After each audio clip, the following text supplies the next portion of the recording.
Howdy, and welcome to the Lost Rider podcast. It's an honor and privilege to address you in the capacity of an interviewer, reporter, and media member. Too many modern media outlets have forgone the integrity and responsibility required of credible information sources. What you will receive here are straightforward discussions with legislators, agency leaders, biologists, engineers, doctors, and countless other experts that have the answers to questions often circulated as kitchen table issues. The title Lost Rider may be thought of literally as well as in the metaphorical sense. While there has been the instance that I was momentarily a little turned around at night in a wilderness area, the idea of being a lost rider in life, well, that fits most folks at some time. These renderings are coming to you in the form of the 25-year-old radio program, The News from the Camp House. It still airs every Saturday morning at 6:30 a.m. Central Time on KULM 98.3 FM out of Columbus, Texas. The original intent was to relate outdoor topics to the general public. Immediately, it was found that all issues are relatable to the outdoors and that people are people. They all play a role and they all have a vested interest. It's this program's desire to answer common questions about how the world works, how it will operate in the future, and what's the holdup. So please listen, enjoy, and never hesitate to contact us with more questions and feedback. Good morning and welcome to this weekend's edition of News from the Camp House, the listening post of the Texas Sportsman Association. This is Herman, Brune, and this weekend's edition is also brought to us by Shaw's Bend Social Club, country club for folks who don't have a country club. All right, tell you what, this weekend we are in San Antonio this morning. We are with Mr. John Shepard. He's been with us, it's been quite a while, but he's been with us in the past. He's the leader, I'll say leader because I don't know what the official position is, but a leader for what we call the Texas Outdoor Partners. Okay, John, how you doing this morning? I'm doing fine, Herman. Thank you for making the trip all the way to sunny San Antonio to visit with me. All right, Texas Outdoor Partners. Now, you correct me if I say something wrong. It's a loose-knit coalition of the 60-some-odd hunting and fishing-based conservation groups that are in Texas. These are also national organizations. There's no 501c that I know of, but it's a loose-knit email network coalition, right? That's correct. And you are correct. There is no legal entity that is Texas Outdoor Partners. We are mostly, Texas focused, but I mean, it's everything from a metropolitan bass fishing club to nationwide or even international organizations like Ducks Unlimited. So, and everybody in between. All right. And like we said, there's a hatful of these guys that show up every year in Austin and keep check on the legislation and different legislations that's coming down the pike. And this is a network where everybody lets each other know about that legislation. That's right. There's always something, and usually it's not necessarily good, but there's always some legislation that gets filed that will affect hunting and angling opportunities and Parks and Wildlife budget when it comes to, supporting our hunting and angling opportunities. And so, as David Langford likes to say, the world is run by people who show up. And so, so we show up for the hunters and anglers of Texas. All right, David Langford, that's Texas Wildlife Association. All right, and then, like you said, Ducks Unlimited, Nature's Conservancy, there's a hatful of them, DSC, Dallas Safari Club, I'm assuming Houston Safari Club. Houston Safari Club International. You mentioned Texas Wildlife Association, Coastal Conservation Association. And then we've got like the Hunting Dog Association, even the Falconry group. So it's not just the people with guns. It's people, and the Trappers Association. So all sorts of outdoor interests are represented at top. All right. Okay, now once upon a time, whenever this was such a great idea, everybody got together. The purpose of this is so if there is some especially egregious legislation coming down, or something good, it's not all bad. Sometimes something good. During the lifespan of Texas Outdoor Partners, there has been a constitutional amendment passed that gave all Texans a right to hunt and fish. That's right. That was in 2017, I believe. Okay. So that was really good.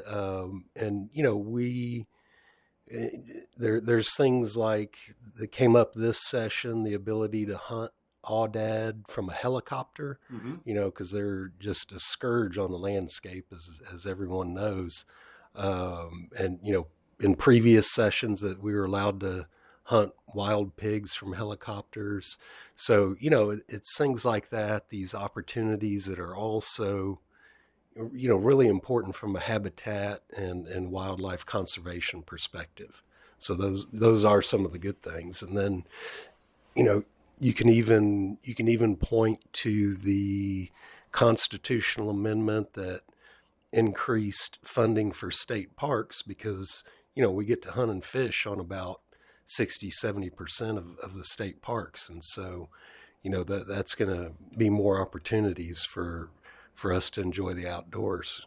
All right. Now let me see if I've got this correct, because when we say raise the money for state parks and raise the budget for state parks, all right, what we're going to remind our listeners again is that Texas Parks and Wildlife runs off of Fund 9.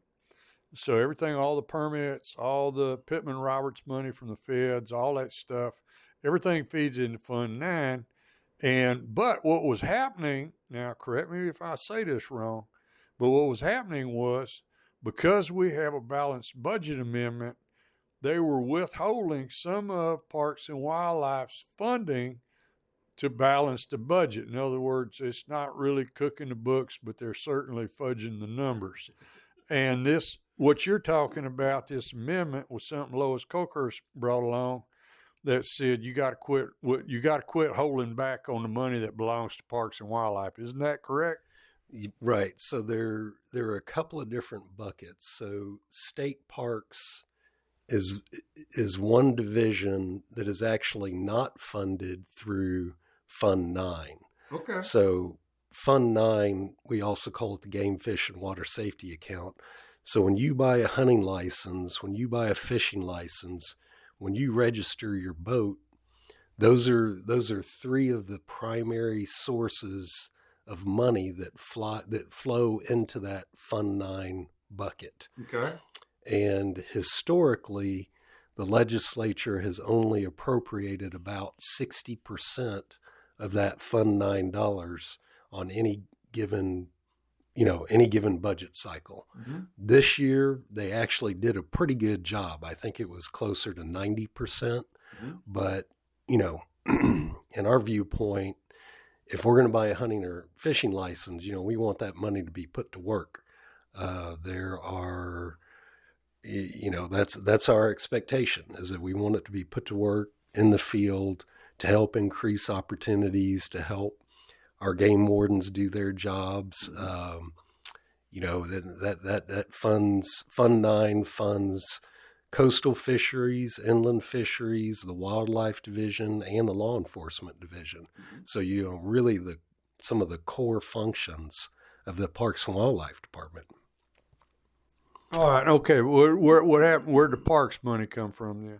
So the parks money was from the sales tax that's collected on sporting goods. Okay. So when you go buy a sleeping bag, or Right. when you buy a shotgun at Academy, now the sales tax that's collected on that is dedicated to Right.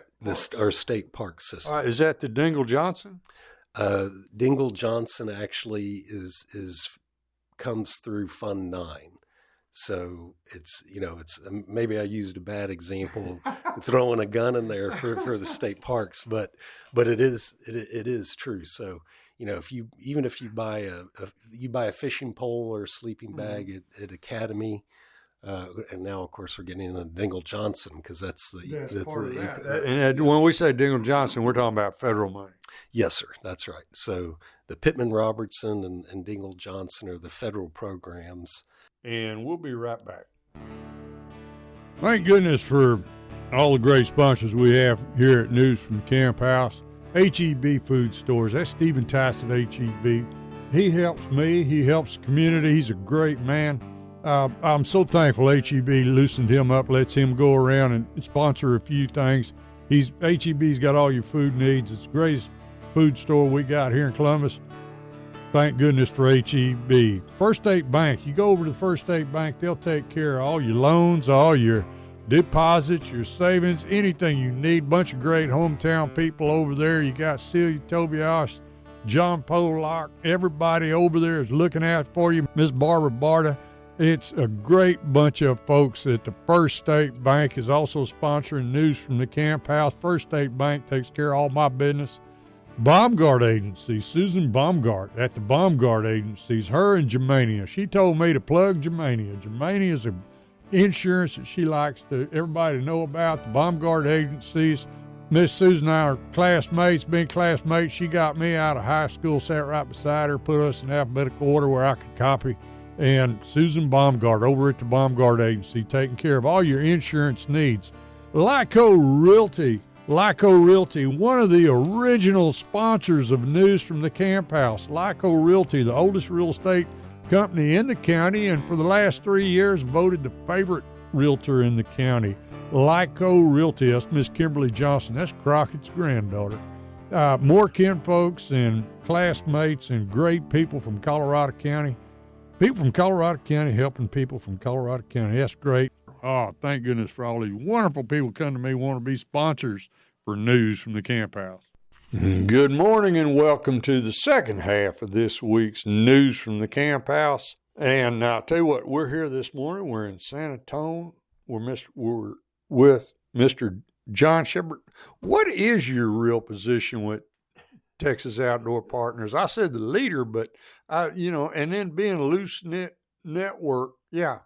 So I'm actually the current president of Texas Outdoor Partners, and it's a volunteer position. Of course, I actually run the Texas Foundation for Conservation, and we advocate for hunters and anglers, and any outdoor recreation opportunities at the Texas Capitol. So that's going to include everything from kayaking opportunities and state parks, and as well as hunting and angling. So we're just kind of across the board. Okay. Once upon a time, Texas Outdoor Partners, and I don't know how many years Texas Outdoor Partners came together. I remember the first time. It seems to me like it was back in 2000 or 2001, and there was a big brouhaha going on amongst the outdoor community, and that's about the first time we ever heard anybody muttering the words to privatize whitetail deer. And also, what was it? I think it was a Kickapoo wanted to make up their own rules for deer hunting. And I don't remember, but everybody was in an uproar. Everybody was in Austin. And shortly thereafter, the Texas Outdoor Partners came into being. Yeah. That was that was before my time with the Texas Foundation for Conservation. We've only been around for about 10 years. But, I've always followed any hunting and angling issues up in Austin. I worked in the Capitol after college and worked on a committee that oversaw the Parks and Wildlife Department. And so, I've been really interested in following all these issues for, since, the early 90s, really. Right. You look, Herman, and, it's hard to get anything done at the Texas Capitol unless you have friends. And you look at all these industries that, their members may be competitors out in the field or in the business world, but they present a united front at the Texas Capitol. And so, that's part of what we hope to do with Texas Outdoor Partners, because there's strength in numbers. Right. And, there's, when you've got a broad coalition that you're working with, and, maybe there's an issue with a particular legislator, it's real nice to be able to, call somebody on that list. And, maybe it's the Bass Fishing Club that's based in the DFW area. Mm-hmm. And, you can say, hey, it would be great if you could make this phone call, because it's always more effective coming from a constituent. When you're contacting your a state official, it's more effective if you live in their district, and because you vote in their district. Right. And so, that's where the real strength of the coalition comes from, is just having people all over the state with a, broad interest in hunting and angling issues. So all right. That helps. All right. Now I'm going to run off in a different direction. One of the things that I'm going to leave in a couple of weeks, I'm going to the Great Lakes Outdoor Writers Conference in Eau Claire, Wisconsin. I've already talked to some of those, hell, we're all friends. And one of their big deals up there are the various states' sportsman caucuses. And I tell them, I said, guys, it used to be in Texas. I don't know what happened to it. It changes hands every 2 years. It's supposed to go from the House to the Senate and always change hands. But it has to have, one of the things is it has to have legislators who are interested in heading it up. And it seems like everybody's dropped. It hasn't even seemed to exist. The last time it was strong in Texas was when Glenn Hager was a senator, freshman senator. And he headed it up, and it seemed like it did good. And the whole purpose of it is it was the largest bipartisan caucus in the Texas Legislature. Texas sells more hunting and fishing licenses than any other state. And it just seems really odd that this is not the Sportsman's Caucus just seems defunct. It just doesn't seem like it's doing anything. And when they say, well, it's because legislators haven't picked up the ball, and I'm like, why? Why? Who is they? Who is they that pick the legislators, and who is they that think this? There's something to it besides there's some other entity, overriding entity. And I've had lobbyists tell me that it was taken over by the energy sector. So I don't know. I don't know what to make out of this. Well, that's all accurate. And so the energy groups saw this as an opportunity, and they've got the deep pockets. They got the big wallets, and so they saw it as an opportunity to take legislators on hunting and fishing trips. Let's just call it what it is. So I will say that I think that so a little bit of history here. So the Congressional Sportsman's Foundation, which is based in Washington, D.C., many years ago started going around and starting Sportsman's caucuses in many states. So when they got to Texas, that caucus already, excuse me, that caucus already existed. And so the bylaws of the Sportsman's Caucus in Texas says that and you're right, they alternate the chair between the House and the Senate, and however, there's no election when somebody decides they don't want to run again, or they don't want to participate in the caucus anymore, and so they hand pick their successor. So I will say that we had a brand new House member this year who was the president, and I think he's taken a real interest in it. He's doing I've got hopes. Okay. Who is it? I knew you were going to ask me that. His first name, I can't remember. I should have looked that up.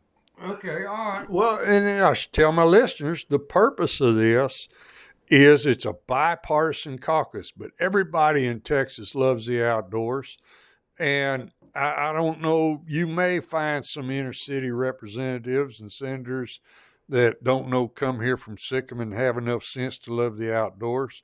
But the purpose of the whole thing is because the outdoors should be a bipartisan issue. I mean, anything that's good for, it's actually, honestly, physically, truly good for the outdoors, good for the environment, should be black and white, and it shouldn't be political. And that's the purpose of this caucus. No, you're absolutely right. And so, in years past, we have used the caucus to help get that messaging out there to their members, to the caucus members, on issues that are important to the hunting and angling community. And so, so we did that this most recent session as well. And, the way that it works is we circulate a letter amongst the Texas Outdoor Partners saying, hey, these issues are important to us. We take it to the chairman of the Sportsman's Caucus and say, will you distribute this to the caucus members? And every time they're like, yes, this is terrific. We're happy to help. So, so there is some utility to it. I think, we've got some new blood this last legislative session, and so I remain optimistic. Well, no, it's good. I could care less if the energy companies, and we say energy, we're talking about like Reliant, some of those guys. I could care less if they take legislators hunting and fishing. Hell, I'll take a few of them fishing, whatever. It don't matter as long as they're, somebody is getting these guys by the ear and showing them a little bit about if there's something good or something bad coming down the pike. That's what it's all about. No, absolutely. Absolutely. As long as we get some access to them and, so that they're aware, outside of a committee hearing, because of course, you can always go testify at a committee hearing, but lots of times, you may be one of 20 or 30 people that testify. Right. And so it's more effective when you can kind of work behind the scenes on some of these issues. Well, certainly. And then, of course, again, we inject Texas Outdoor Partners when you've got 60-something, and I know there's been some bills where damn near everybody signed on to a letter. And how many million people does that letter represent when the lobbyist goes in front of the committee? No, absolutely. Absolutely. It makes a difference. Yeah. So, I mean, that's the purpose of the whole deal. But now, okay, let me get back around to this. Once upon a time, I think Texas Outdoor Partners had like quarterly meetings and monthly newsletters. But I just, I have nowadays when I say something about, I've got a whole new board at Texas Outdoor Writers, and I said something about Texas Outdoor Partners the other day, and they all looked at me and went, "Who's that?" And I went, "Oh no." Well, that probably falls on me. I haven't been good in the last, you know, several months of communicating with the members. But you and I talked offline. We got a little plan here to, plan to get together in May. So, Okay. I'll send that out and we'll keep the fire burning. Right. We'll see. We can't gin up some more interest and get things going again. Uh, yeah, between Texas Outdoor Partners and the Texas Outdoor Writers Association, that should be a conduit for everybody. I know, absolutely. It's just, it's